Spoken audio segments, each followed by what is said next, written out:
Muy buenas noches.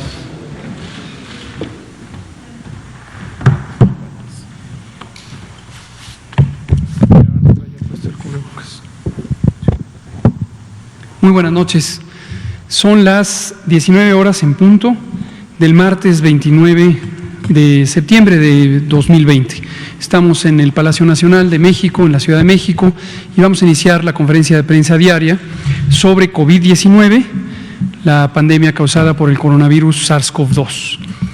Hoy tendremos el informe técnico que presentará el doctor José Luis Salomía y un amplio periodo de tiempo para preguntas y comentarios.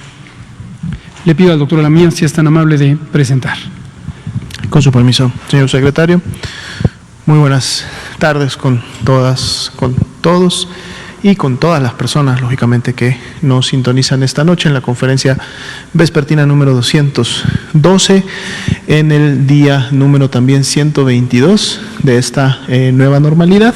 Estamos prácticamente ya por cerrar el mes de septiembre, en esta semana en donde empalmamos también el inicio con el mes de octubre, y que además, como ustedes saben, se caracteriza porque el día de ayer inició un nuevo semáforo de riesgo que midió él mismo en las 32 entidades federativas. Es importante recordarle a la población que independientemente del nivel del riesgo en que se encuentren, aún incluido se encontraran en el nivel de riesgo bajo, que es el de color verde, recuerden que la nueva normalidad está precisamente caracterizada por nuevos hábitos y actividades que debemos de poner en práctica y que debemos de implementarlas en nuestro diario quehacer. Entre ellas destacan el lavado frecuente de manos, ¿sí? Un lavado que idealmente debe de ser con agua o jabón, o en el caso en el que no tengamos acceso a un lavado de manos o al agua o al jabón, puede ser con alcohol gel, que en su momento puede generar el mismo efecto, recordando que se recomienda como mínimo que esta acción de lavado de las manos sea como mínimo 20 segundos, idealmente 30 segundos, y con eso entonces podemos asegurar habernos liberado de virus, bacterias u otros microorganismos que pudieran estar en nuestras manos.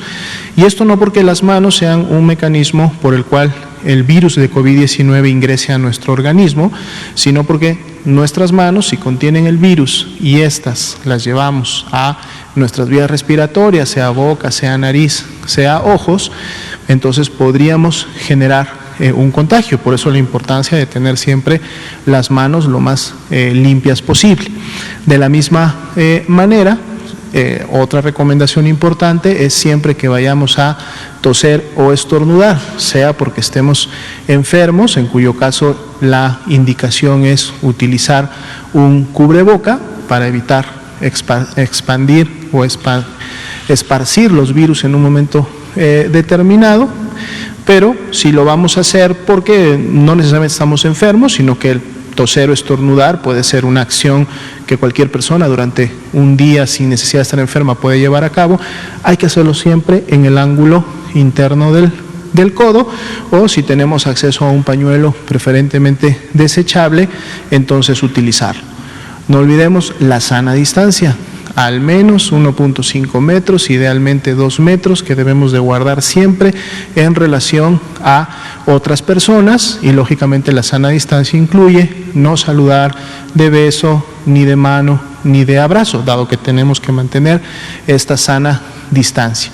Y finalmente el uso del cubrebocas en espacios públicos, cerrados, o sobre todo en áreas en donde no podemos en su momento guardar una sana distancia con las demás personas. Entonces, estas actividades, como comentábamos, deben de convertirse en hábitos permanentes que de ahora en adelante nos van a ayudar y van a contribuir directamente a disminuir la transmisión de la enfermedad, por lo tanto evitar contagios y por lo tanto evitar casos de la enfermedad. Y esto en cualquiera de los niveles de riesgo debe de ser algo que debemos de implementar permanentemente.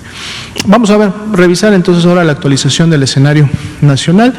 Vemos aquí la nueva gráfica que empezamos a presentar esta semana. Vamos a estarla siempre explicando para que se puedan llegar a interiorizar e entender los nuevos componentes de la misma. Algunas ya estaban presentes en la gráfica anterior y algunos, como comentábamos desde el domingo, son nuevos.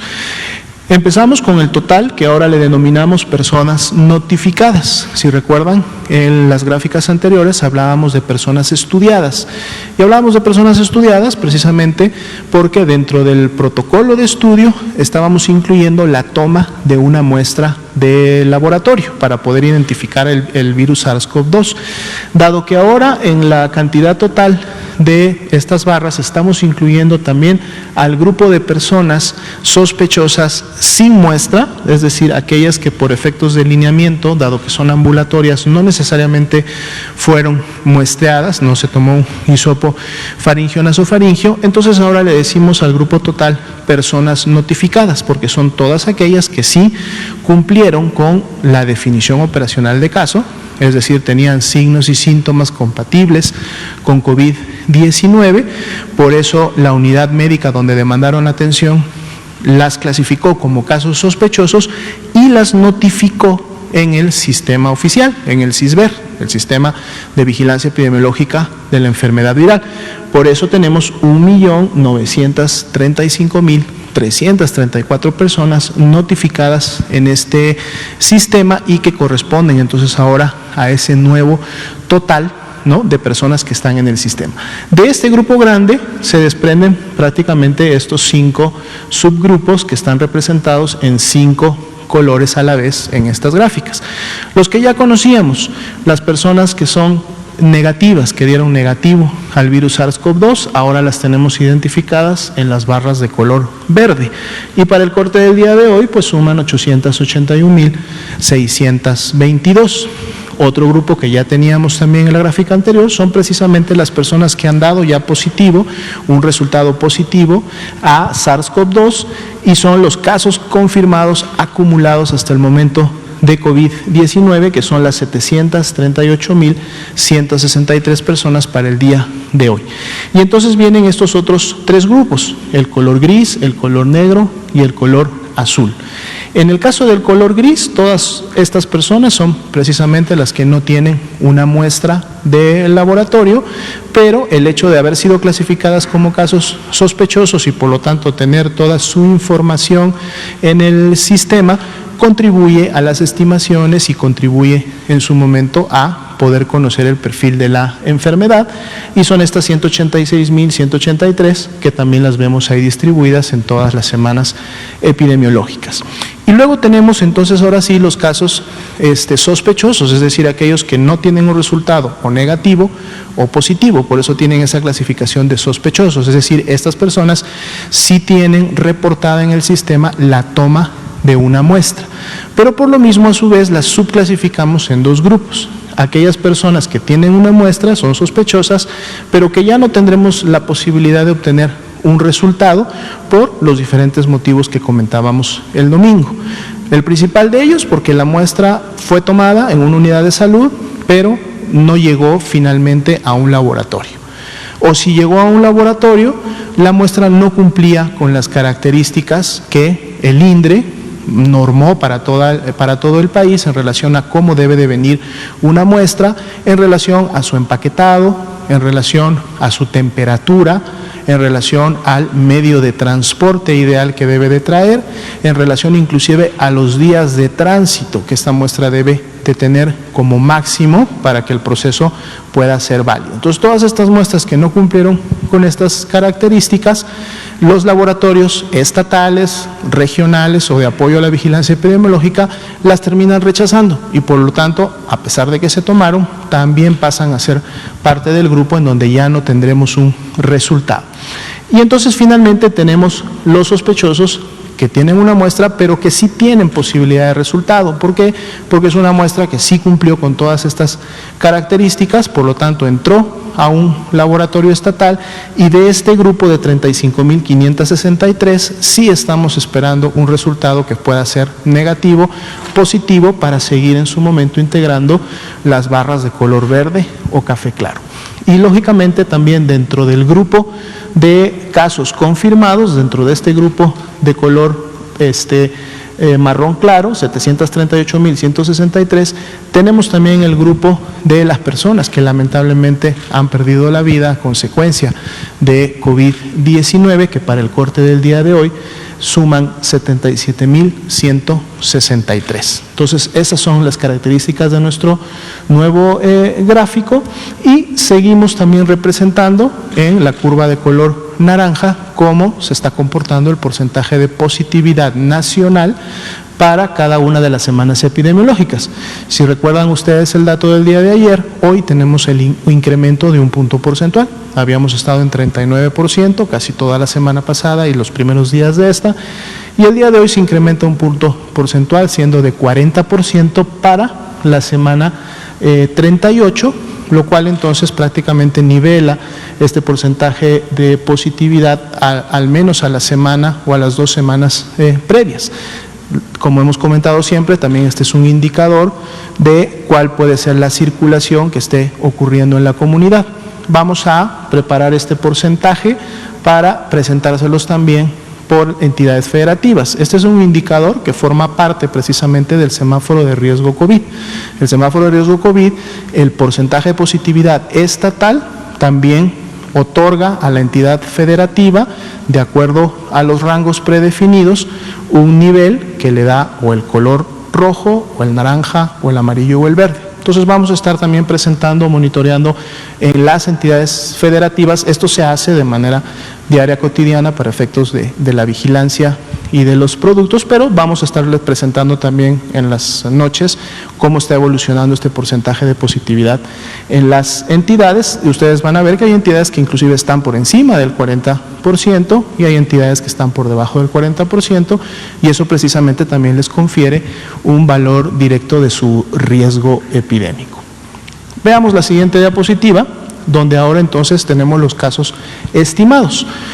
Recordemos que para efectos de esta estimación, lo que hacemos es tomamos todos los casos que ya están confirmados, es decir, todos aquellos que estaban en las barras de color café claro en la parte inferior, y ahora le sumamos todos aquellos sospechosos, independientemente si tenían o no una muestra, o si su muestra tiene o no la posibilidad de un resultado. Tomamos todos y le aplicamos el porcentaje de positividad para cada una de las semanas, y entonces con eso precisamente podemos estimar el comportamiento y la tendencia de la curva. Es importante comentar que ese es el objetivo de esa estimación. O sea, esta estimación de utilizar los porcentajes de positividad no tiene como objetivo estimar la carga total de enfermedad en toda la población mexicana.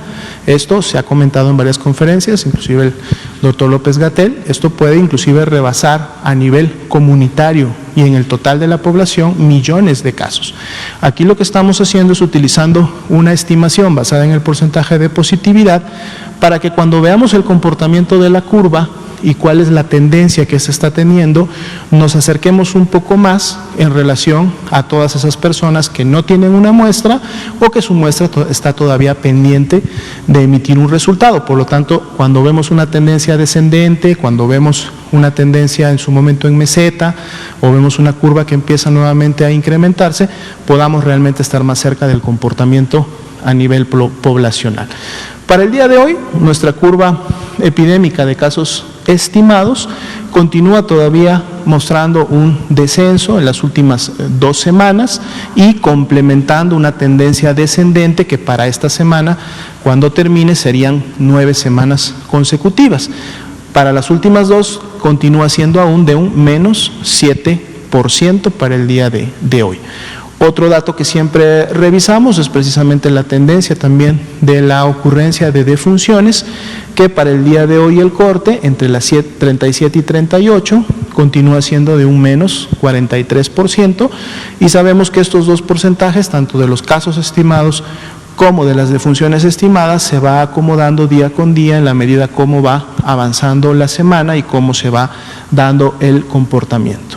Continuamos con un descenso, una disminución en el indicador de casos activos. Ayer había ya disminuido a este 4%, hoy día se mantiene. 4% las personas que iniciaron con signos y síntomas en los últimos 14 días, por lo tanto representan esta epidemia activa.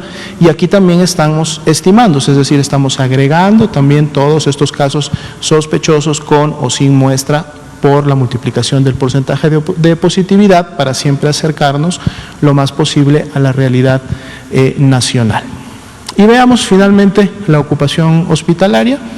Es un indicador que en las últimas semanas, si bien es cierto, ha presentado un descenso importante, realmente los movimientos de un día para otro son pocos, son escasos. Seguimos viendo 27% de ocupación para efectos de camas generales, resaltando que pues todas las entidades federativas tienen al menos la mitad de sus camas desocupadas, que en sumatoria nacional son 21.620 camas disponibles para este tipo de pacientes. Y en la siguiente diapositiva vemos el comportamiento de las camas con ventilador, tanto las que se encontraban previo a la pandemia dentro de las unidades de cuidados intensivos, como la gran mayoría que realmente se encuentran fuera de las unidades de cuidados intensivos, porque son el resultado de la reconversión y la expansión hospitalaria. Recordando que México como país prácticamente cuadruplicó 4 veces más la capacidad que se tenía de camas con ventilador al inicio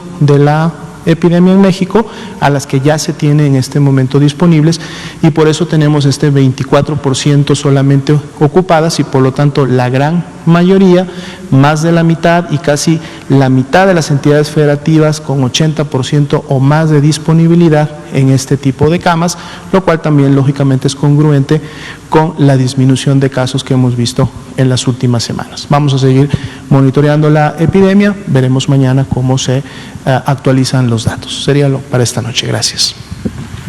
Muchas gracias, doctor José Luis Alomía. Vamos a abrir a preguntas, pero antes quisiera aprovechar para hacer un comentario que se relaciona con lo que comentamos esta mañana en la conferencia matutina del presidente. Y me interesa dejar en claro una postura que tiene que ver con lo que comentábamos. Retomo sobre lo que se comentó en la mañana, en caso de que quien esté presenciando esta conferencia no haya visto la conferencia matutina de hoy.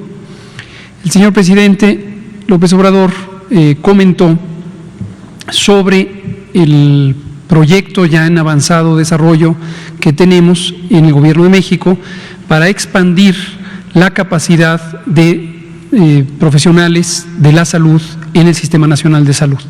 Este es un tema del que hemos hablado extensamente, es un tema de obvia conversación, dado que al enfrentar una pandemia como la pandemia de COVID-19, se hicieron manifiestas las carencias importantísimas que tiene nuestro Sistema Nacional de Salud.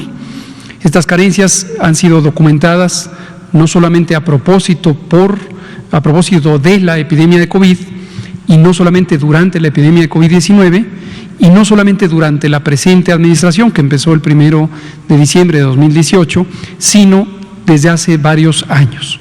México tiene en múltiples indicadores de capacidades instaladas y de desempeño del Sistema Nacional de Salud, uno de los lugares de menor desempeño y menor capacidad dentro de los países de la OCDE, la Organización para la Cooperación y Desarrollo Económicos.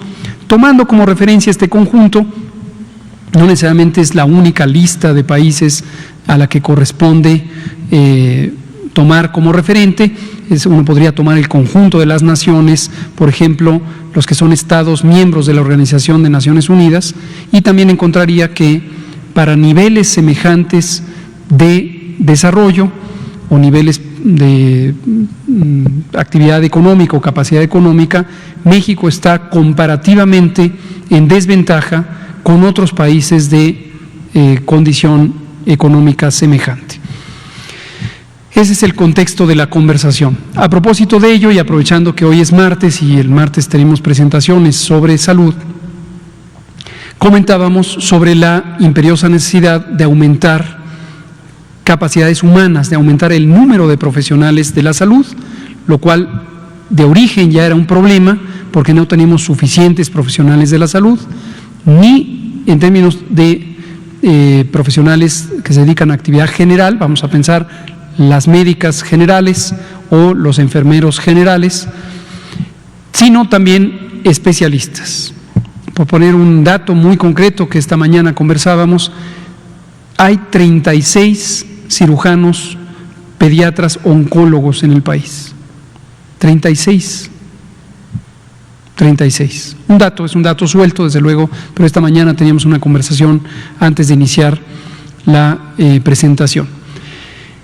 Para solventar este problema de la carencia de servicios humanos o de profesionales de la salud, durante la epidemia de COVID hemos emprendido una serie de acciones, algunas ya planteadas desde antes de COVID, como parte de una agenda sustantiva que tenemos de transformación del Sistema Nacional de Salud, pero que definitivamente tuvimos que acelerarlas.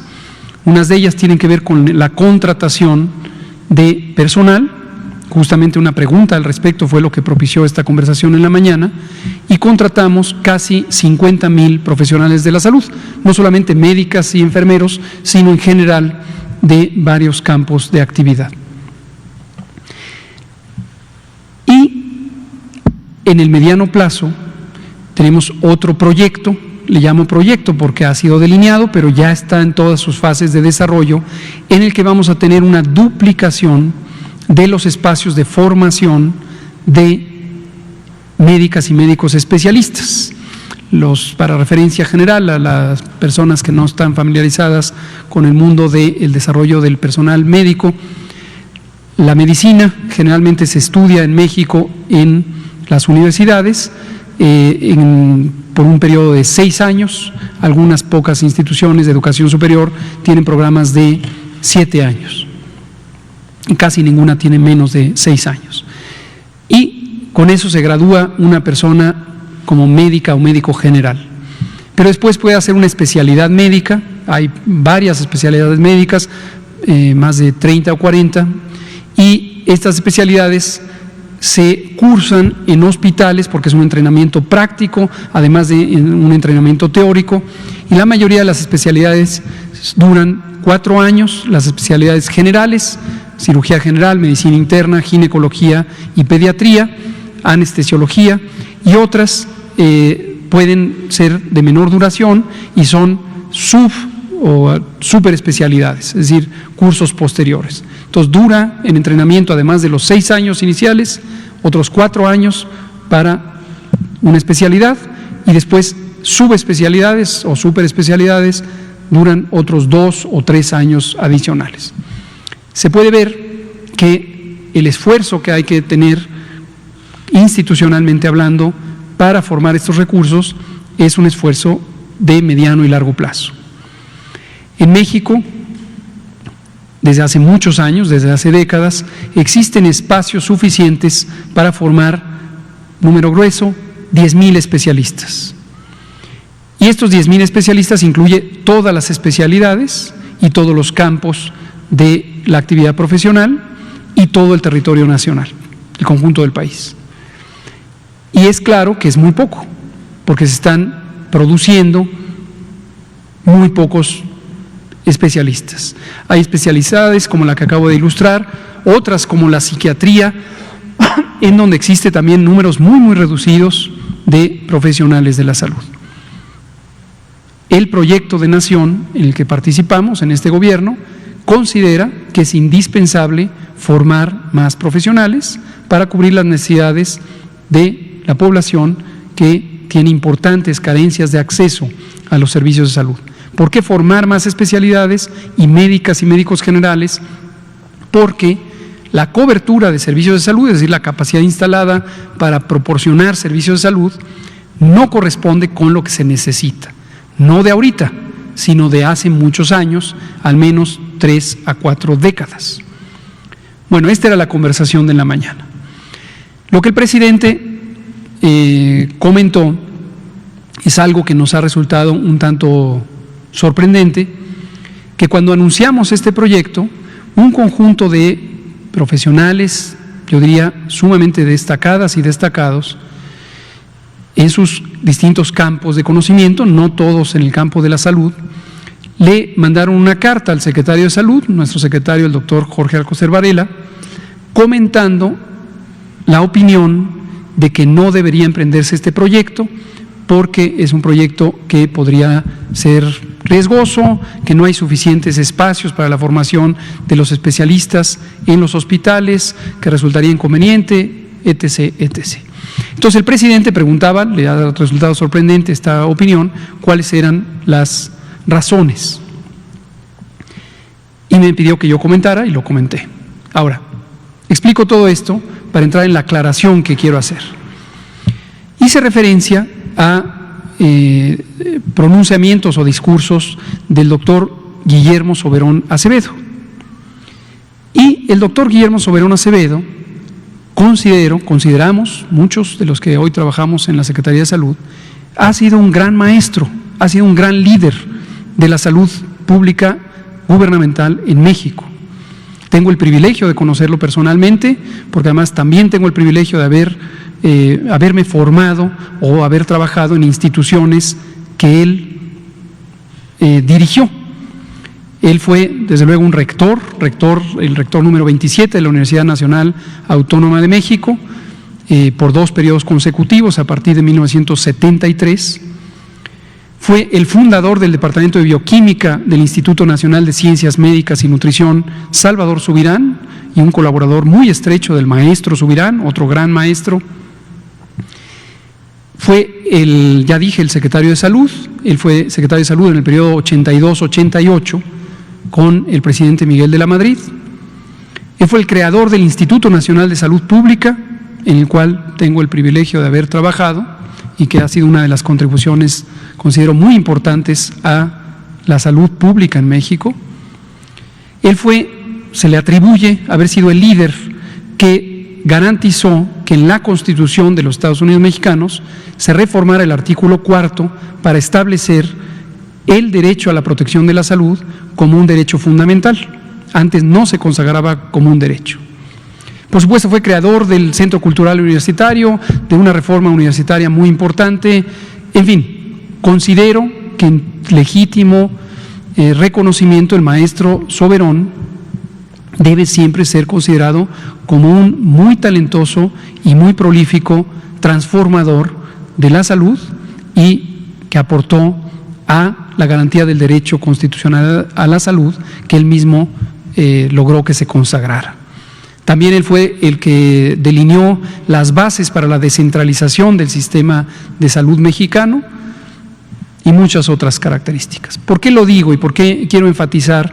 Primero, el dejar en claro cuál es nuestra postura respecto a el maestro Guillermo Soberón, cuando hemos hecho un pronunciamiento crítico respecto a cierta postura en torno a la formación de los profesionales de la salud. Porque el punto no son las personas. A las personas creo que debe conocérseles por sus méritos, por sus contribuciones positivas. No tratamos aquí de denostar al maestro Soberón ni a nadie que haya sido partícipe de un periodo de la vida pública de México que tiene características que comentábamos en la mañana y que es este periodo llamado neoliberal, donde ocurrió la política neoliberal. Lo que quisimos hacer referencia en la mañana, y fueron la motivación de mis palabras, fue precisamente el contraste entre esa política que estuvo en México, curiosamente desde 1988 y hasta el noviembre de 2018, con el proyecto de nación que hoy estamos impulsando con el gobierno del presidente López Obrador. Y para referirme de manera específica a esto, justo ilustramos el punto de que la cantidad de recursos que se han invertido en la esfera pública han sido insuficientes para desarrollar las capacidades necesarias para satisfacer las necesidades de salud de la población que ha ido creciendo. Y esto no es un accidente.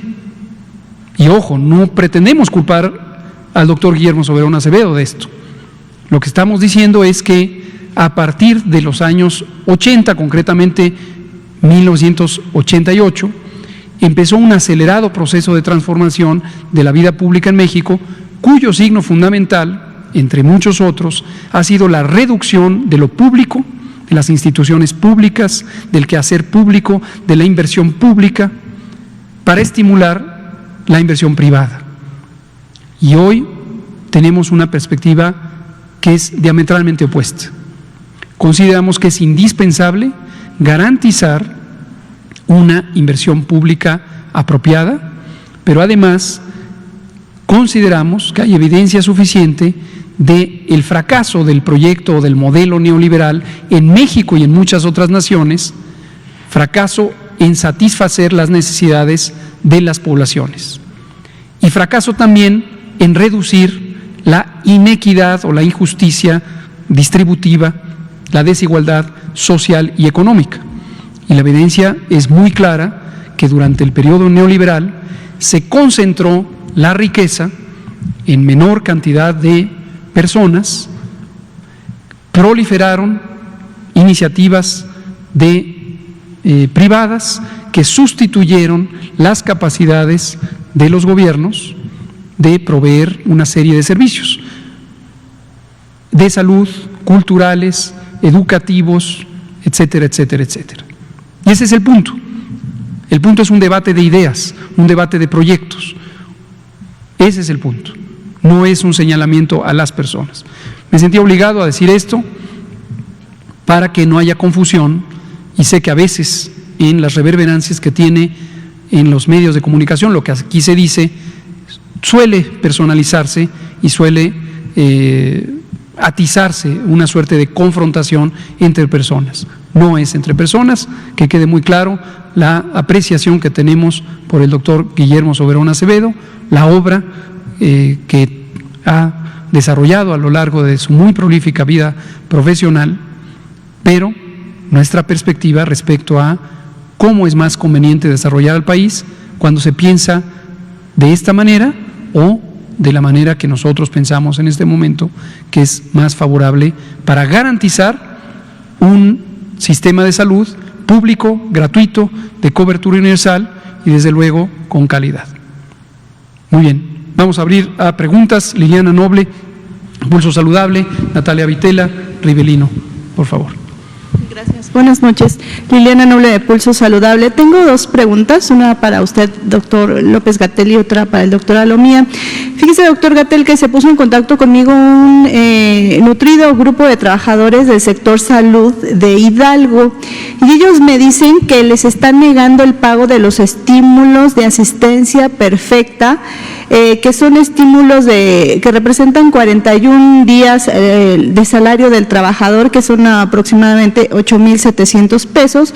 No se los quieren pagar, justificando que como los mandaron a su casa por ser personas vulnerables, pues ahora no tienen derecho de este pago. Y ellos me hacen referencia que justamente son personas de la tercera edad y necesitan estos recursos que pues ya han venido devengando en sus años de antigüedad.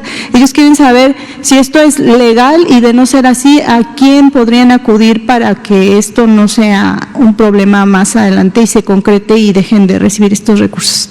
¿Cómo no? No conozco los detalles de la historia como para juzgar si es o no legal, pero definitivamente es un asunto de competencia local.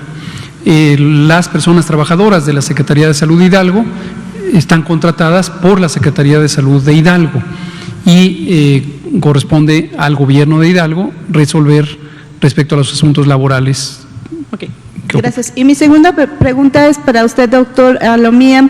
De estos 9 proyectos que aspiran a hacer estas posibles vacunas para COVID-19, me llama la atención que 3 de ellos, el de Casino Biologics, el de la Sputnik 5 y el de Janssen, utilizan adenovirus humanos.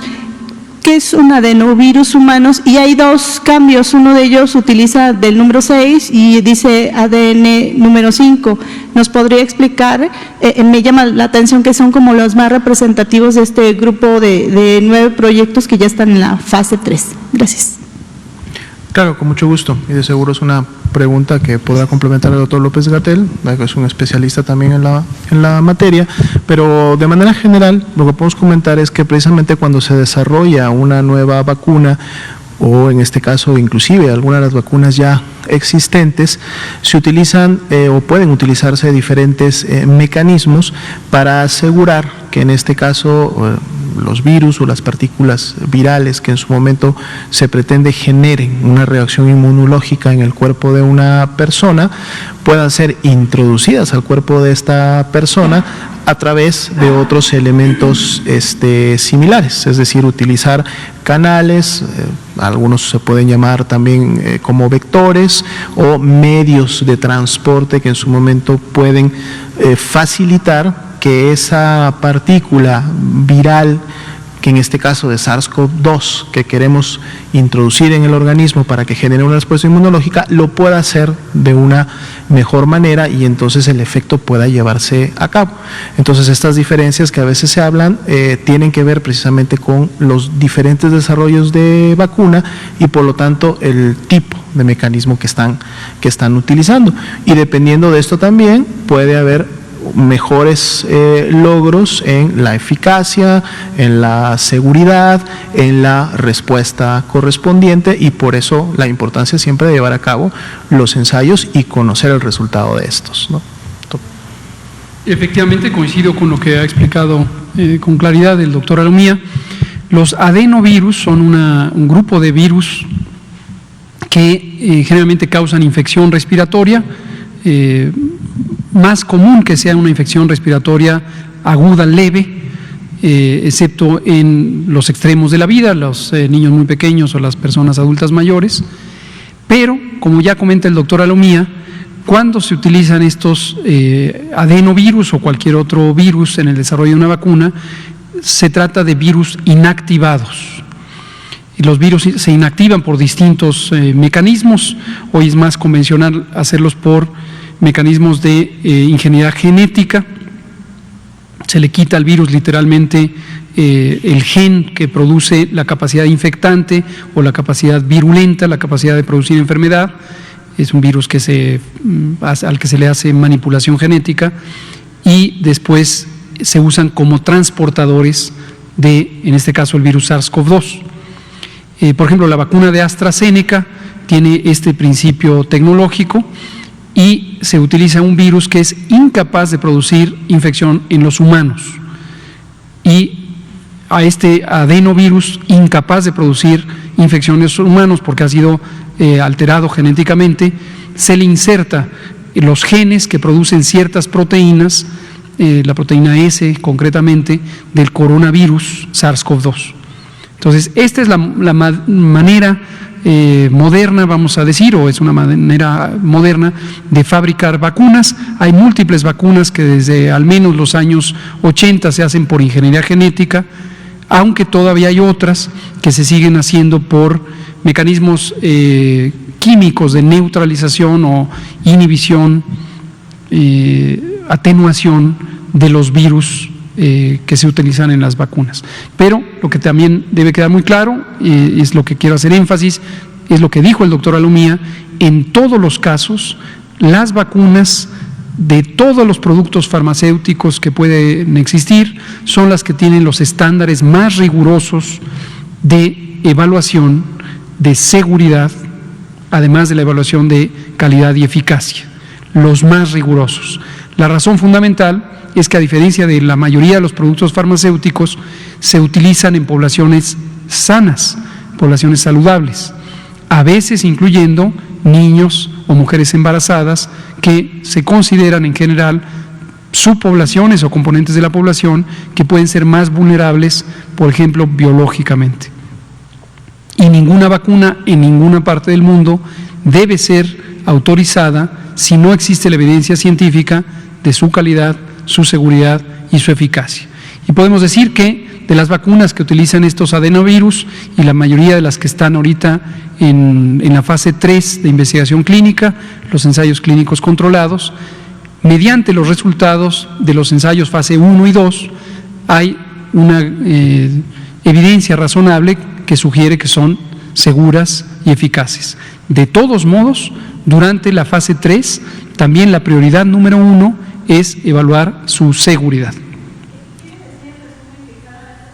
Para la elaboración de las vacunas son más benéficos para el ser humano y resultan ser menos agresivas las vacunas para los seres humanos. Por ejemplo, en la vacuna de la influenza hay una versión de Liomont que es una biotecnológica y la otra versión. Entonces ellos nos hablan de que, bueno, en su momento hace como 2 años nos hablaban de que esta era una vacuna un poco más pura por este proceso biotecnológico, entendería yo, ¿no? Y hoy en día me imagino que están buscando esto. Hago el comentario para que la gente no desista de vacunarse cuando llegue el momento o cuando esté en tiempo y forma de vacunarse, porque siempre la gente como que tiene un poco de temor a las vacunas, ¿no? Exactamente. Como usted bien señala, y gracias Liliana por mencionarlo, las respuestas sociales en contra de las vacunas no son nuevas. Desde la primera vacuna, que fue la vacuna de la viruela, desarrollada hace más de 2 siglos, se empezaron a incitar reacciones de miedo, reacciones adversas a decir este es un producto que me puede hacer daño. Lo cierto es que a lo largo de la historia de la vacunología mundial se ha ido conociendo los principios biológicos del funcionamiento de las vacunas y también las capacidades tecnológicas para desarrollar vacunas, y uno de los propósitos, además de que sean más eficaces, es que sean más seguras, ciertamente. Aprovecho el comentario para señalar una extendida mala interpretación de la vacuna de influenza, que es un mito. Bueno, ayer una antropóloga, la maestra Gabriela Rodríguez, que estuvo aquí, me decía que no use la palabra mito para referirme a esto. Es una mentira, porque los antropólogas y los antropólogos tienen otra perspectiva de lo que quiere decir mito. La mentira consiste en suponer que vacunarse contra la influenza puede producir la enfermedad de influenza. Y es una idea no amparada en evidencia científica, que no tiene una lógica adecuada, porque la vacuna contra la influenza no tiene la capacidad de producir la enfermedad. La vacuna contra la influenza está fabricada con fragmentos del virus. El virus no está activo, ni puede activarse espontáneamente. Entonces, no es posible que la vacuna contra la influenza pueda producir la enfermedad de influenza. Lo que sí puede ocurrir es que la vacuna contra la influenza en algunas personas, es una proporción francamente pequeña, puede producirles dolor en el momento de inyectarse, muy pocos lo presentan, puede provocar fiebre durante un día, a veces quizá 2, puede provocar algunos síntomas en versión menor en cuanto a intensidad y duración, semejantes a los de la forma leve de la influenza, pero no puede producir la vacuna contra la influenza la enfermedad que está diseñada para prevenir. Muchas gracias. Natalia Vitela, Grupo Reforma. Gracias, buenas noches. Pues tengo varias preguntas, no sé si sería la primera para el doctor Alomía, sobre este problema de las fallas de las pruebas. Quería preguntarle, usted ha hablado de fallas en el traslado y fallas en la toma de muestras. Quiero saber por qué se dan estas fallas y a cuánto asciende la pérdida, cuánto cuesta una prueba de COVID y obviamente que no funcionó, cuánto sería. la actualización son 93.803 personas con prueba y sin posibilidad de resultado. Esa sería una primera pregunta. Claro, es correcto, con mucho gusto. De hecho, son temas que tienen que ver directamente con la operatividad y con la logística en el ámbito local de todo el procedimiento de toma de muestras y el procesamiento de las mismas. Cuando una unidad de atención médica, sea una unidad en el nivel comunitario, es decir, el primer nivel de atención, o una unidad hospitalaria, segundo, tercer nivel de atención, clasifica un caso como sospechoso, dentro del protocolo precisamente de estudio, ellos tienen la posibilidad de realizar esta toma de muestras. La toma de muestras debe ser tomada al 100% de personas que se clasifican como sospechosas de COVID-19 y que tienen una enfermedad grave, y al menos al 10% de las que tienen una enfermedad leve o son tratadas en el nivel ambulatorio. Por eso el grupo que tenemos de personas que inclusive no tienen muestras. De todas las personas que en su momento se toman muestras, habíamos comentado ya en algún momento un poco cuál era el mecanismo por el cual una muestra llega a un laboratorio. La prueba de PCR, que es la prueba que está validada y recomendada en México para poder confirmar casos de COVID-19, es una prueba altamente especializada que requiere de insumos específicos, se lleva a cabo en la Red Nacional de Laboratorios de Salud Pública, porque son los que cuentan con el equipamiento, es decir, los equipos para realizar la reacción en cadena de la polimerasa, y además cuentan con el personal técnico capacitado para llevar a cabo esta prueba. La Red Nacional de Laboratorios básicamente se compone por los 31 laboratorios de salud pública, uno por cada una de estas 31 entidades federativas, y el Laboratorio Metropolitano de la Ciudad de México. También se constituye por los laboratorios regionales del Instituto Mexicano del Seguro Social y por algunos laboratorios que se les denomina de apoyo a la vigilancia epidemiológica, que están instalados y operan desde los principales hospitales de alta especialidad. De hecho, la mayoría de ellos están aquí en la región central, en la Ciudad de México.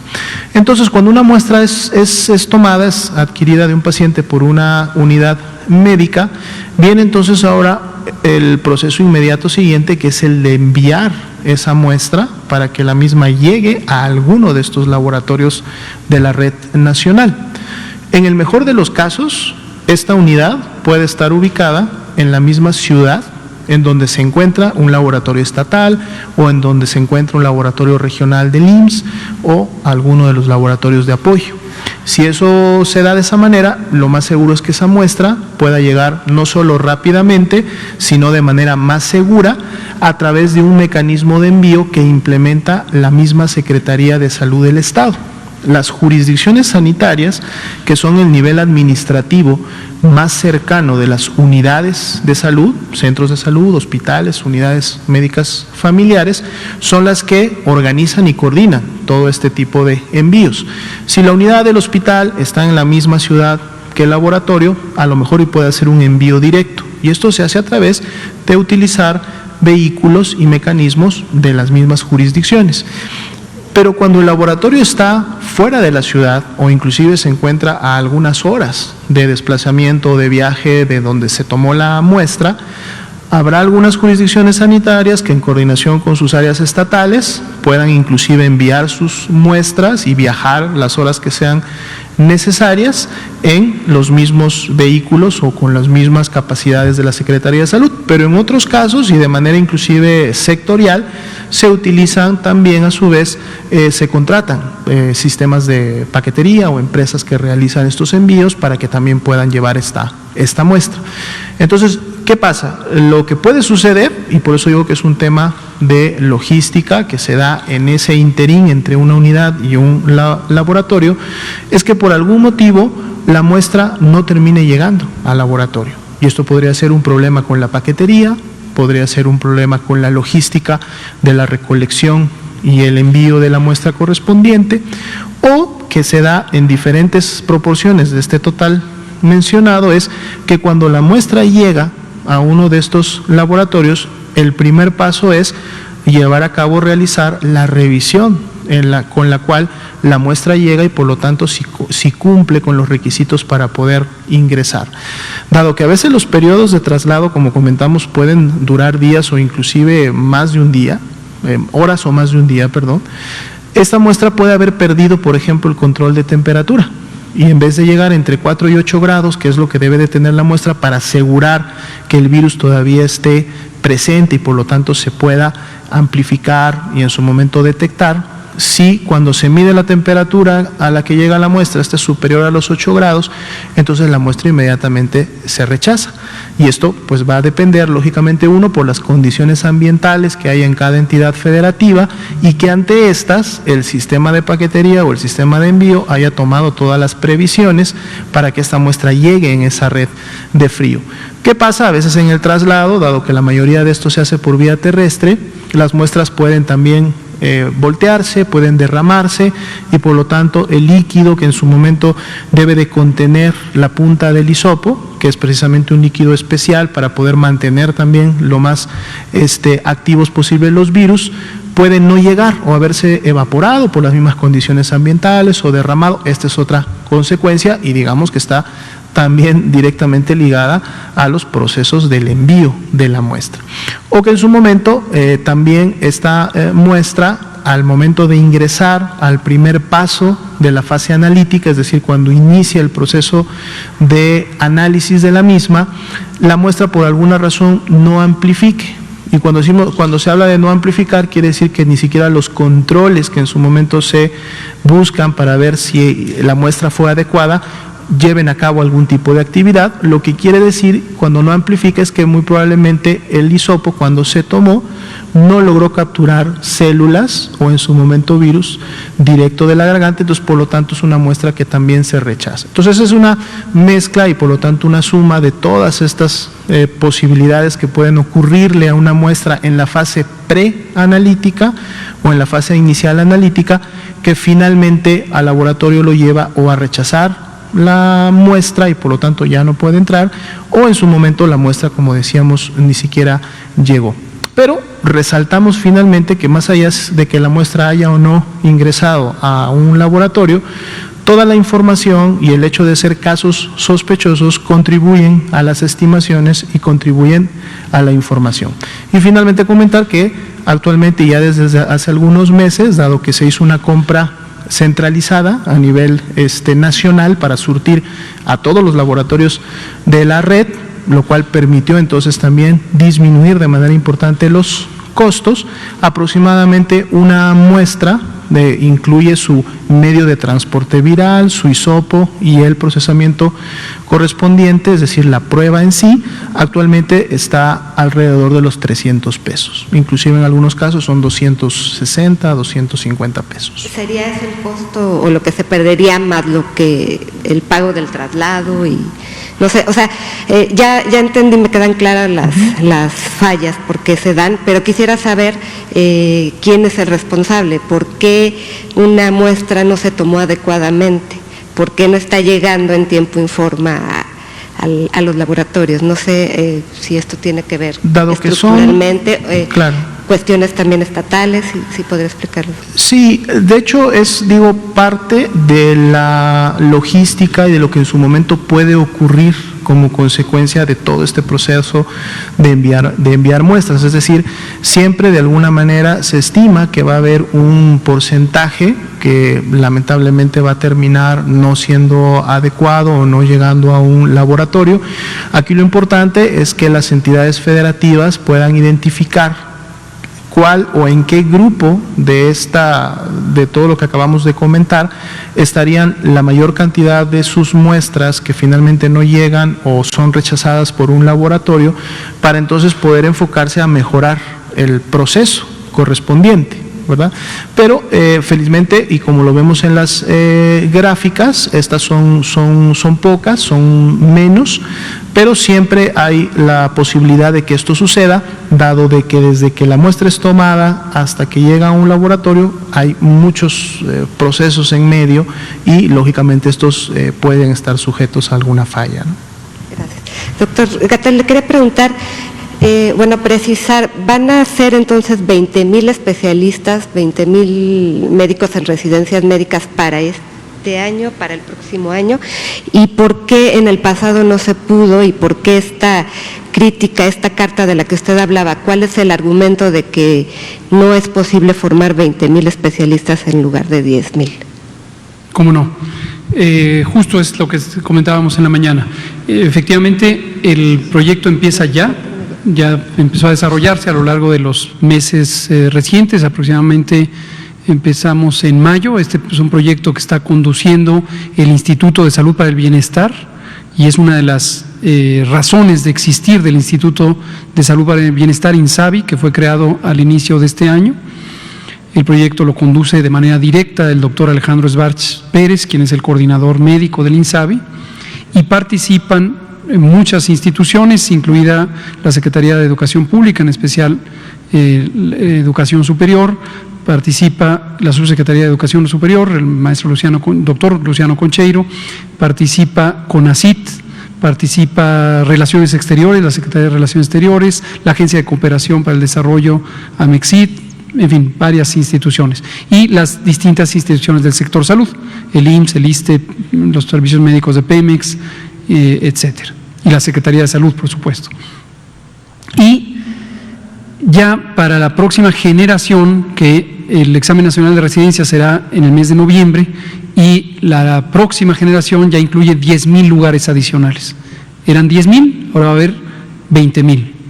Y en el propio proyecto se considera que una proporción que es cerca del 12%, incluso se va a financiar a través de CONACYT becas al extranjero para que estudien en el extranjero en ciertos campos especializados para los que podría no haber una oferta suficiente de educación en México, con el propósito de que regresen a México 2, 3, 4 años después, depende cuál es el campo específico al que van, y retornen a brindar sus servicios a México.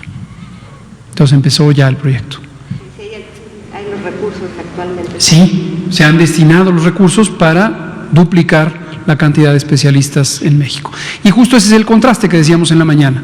Insisto, creo que ya fui bastante claro en salvaguardar el prestigio y el honor del maestro Guillermo Soberón, pero ahora enfatizo, se trata de un contraste de visiones. La visión que nosotros tenemos es que faltan médicos especialistas. ¿De dónde sacamos esto? No es una ocurrencia nuestra, esto está descrito, documentado a lo largo de muchos años ya, al menos unos 15 o 12 años, ha sido documentado por la Organización Mundial de la Salud, la Organización Panamericana de la Salud, la propia OCDE tiene estudios específicos al respecto, y consideramos que se necesitan más, y que se necesitan además en ciertos campos de profesionales, y que además geográficamente necesitan estar en posiciones donde se privilegie la atención primaria de la salud. Esto incluye el primer nivel de atención. La atención primaria no es solo el primer nivel de atención, pero incluye el primer nivel de atención, y es donde se encuentra la mayor carencia. La desigualdad en la distribución de los profesionales de la salud, con mayor carencia en las comunidades rurales pobres, ahí hay carencia, y en algunos casos hay exceso en las zonas urbanas. Entonces el proyecto incluye el tener incentivos laborales, incentivos de contrato, para que quienes se formen adicionalmente empiecen a trabajar no en zonas urbanas y no en el sector privado, sino en el sector público, preferentemente en los sitios donde hay carencia. Es lo que se ha hecho también con las médicas y médicos del bienestar. Estas 50,000 personas que fueron contratadas, se ha buscado que se inserten en lo más cercano posible, donde haya instalaciones apropiadas. También hay que invertir en la remodelación y mantenimiento de esas instalaciones. Es otra de las atribuciones del INSABI, el asegurar que existe la infraestructura. Cualquier otro día podemos volver a hablar de los 317 hospitales abandonados y de cómo esa carencia hizo que se perdiera la oportunidad, al menos durante todo un sexenio, de tener una expansión de infraestructura para la atención de la salud. Gracias. Rivelino Rueda, por favor. Y nos queda un minuto. Sí, rapidísimo, porque esto ya va a ser el jueves. Rivelino Rueda del portal reversos.mx. El jueves entra en vigor el etiquetado de advertencia. ¿Qué va a pasar? Porque todavía se ven en las tiendas, en los supermercados, muchos productos que todavía no cumplen con esta norma. Bueno, es a partir del jueves. ¿Qué va a pasar si todavía no cuentan con este etiquetado frontal? ¿Sanciones? ¿Apercibimientos? ¿Cuál va a ser el procedimiento? No sé, corresponde a COFEPRIS, a la Subsecretaría de Salud. Entonces, ¿cuál va a ser? Y mañana le hago otra pregunta, porque tenía dos. Entonces, porque ya es esto el jueves, ¿no? Exacto. Muchas gracias. Sí, muchas gracias. Efectivamente, el jueves próximo, además de que va a empezar la campaña de vacunación contra la influenza, entrarán en vigor los nuevos etiquetados frontales, deben ser frontales, de los alimentos preenvasados y bebidas no alcohólicas. Y estos deben estar adecuadamente dispuestos en la etiqueta.